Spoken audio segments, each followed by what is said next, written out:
Hello, hello, hello, everybody. Welcome to episode 20 of NFL 101. Can you all believe that?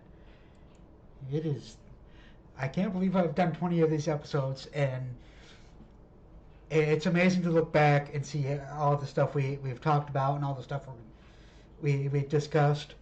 Um, and it's amazing to look forward and see a near infinite kind of roadmap or runway or whatever you want to call it of stuff that we can see as the game of NFL is ever evolving, and new rules come in and old rules go out, and old rules come back in, and rules that we never thought would come in, and rules that we never thought would leave. It's amazing. So don't you all worry. NFL 101 isn't ending anytime soon. There's a lot of stuff that I and Nathan, if he wants to, have to explain in the NFL. However, let's get into this topic. In this video, we're going to be talking about the contract holdout. Give me one moment.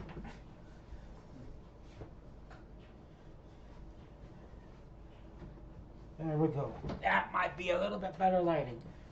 But anyway. So, as I just stated, in this episode we are talking about the contract holdout. So, I discussed a little bit in our episode 2, or the episode about free agency, that there are times where NFL players, I explained in the cap episode and in the free agency episode that there are times where players and teams cannot come together and agree upon a contract for that player for their services and the team. The team paying the player for their services, essentially. So this is the result. This is one of the results of that. Typically, when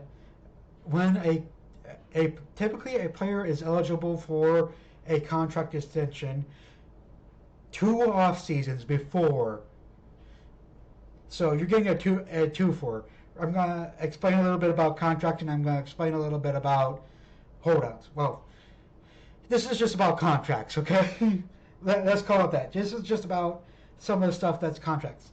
So as I've explained before, we get sometimes players, whether a team becomes non-compliant with the cap by signing a player, or a team can't and a player can't agree on a contract. Players have several options. So a player is eligible 2 off seasons before their contract is up. So typically what you will see happen for players wanting to sign a contract, they will have 1 or 2 years left on their current deal for that team to sign that player.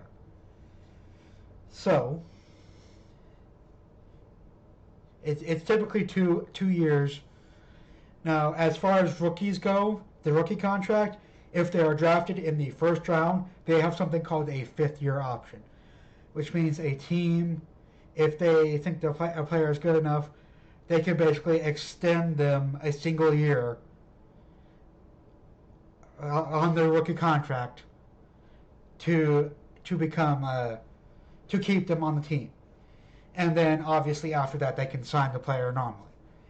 Now, as I've stated in the free agency episode, if a team cannot convince a player to sign with them after their contract is up, that player can, one, be franchise tagged, which basically means the team says, hey, we are offering you a contract that is a minimum amount for you to play with us. And that also means I'll explain the difference between an exclusive and a non-exclusive franchise tag later on in a different episode. So, um, so if they do not place that franchise tag on them, whether it's exclusive or non-exclusive, a player then becomes a free agent, and they can go sign with whatever team they wish, without any repercussions on the player or the team that signs that player. So, so that's one outcome. You just eventually a team and a player just say, okay, we cannot come to a mutual agreement. John Coffey, random name.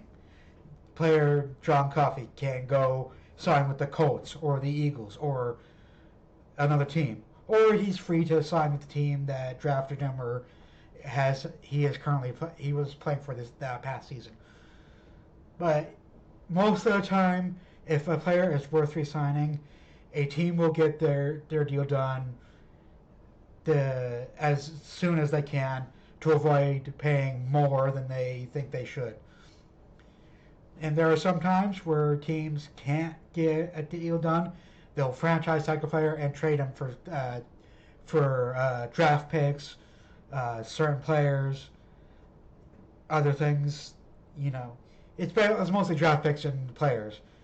So let's say the Chiefs are looking to trade a corner. I'm not gonna draw any references to the corner we traded a couple of seasons ago or last season, but let's just say a team is trading a corner, and another team is looking for a corner is wanting that corner.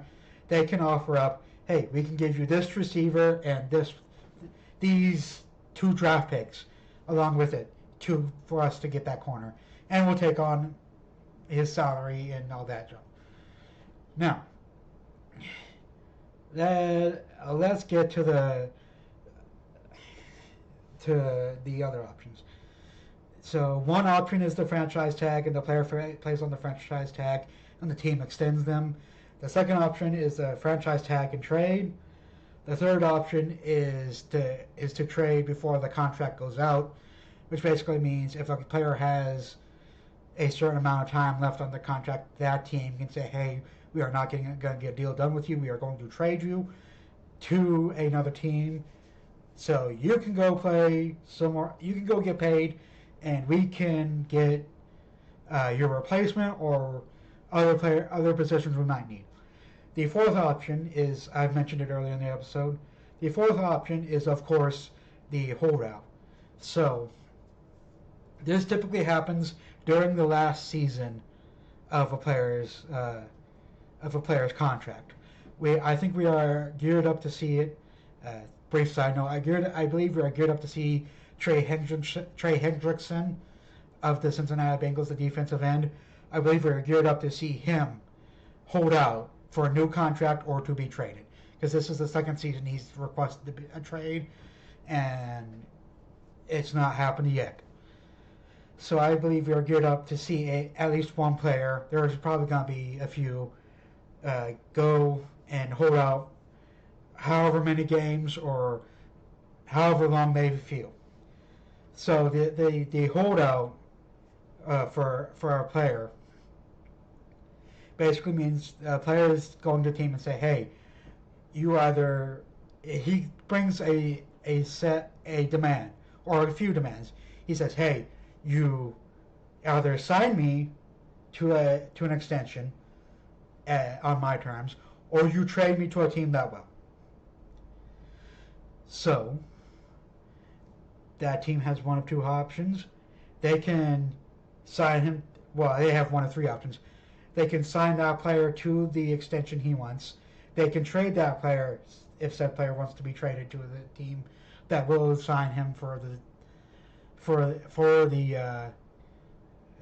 the contract he wants. Or they can have the player on the roster, the player taking up a roster spot, and just let them hold out and fine them forever. Fine them for missing practices, missing games, missing required meetings and all that other junk, all the other things that players are required to be at. So there are that's essentially how the consequences of bad contract negotiation, I should say, is that uh, there are three options. I'm gonna summarize it. There are three options for a team and a player that can't agree on a contract. One is the player is tagged. Two, the player is traded, whether it's before the contract is up or the contract is up, but they are tagged and then traded. And three, the player holds out and becomes a free agent and goes and signs with the team they want to sign with. Anyway, I think that's where I'm going to stop this video. If you guys want to watch the free agency video I've mentioned repeatedly, I'll have it here. And if you all want to watch the other episodes of NFL 1, I'll have it here as well. See you guys later.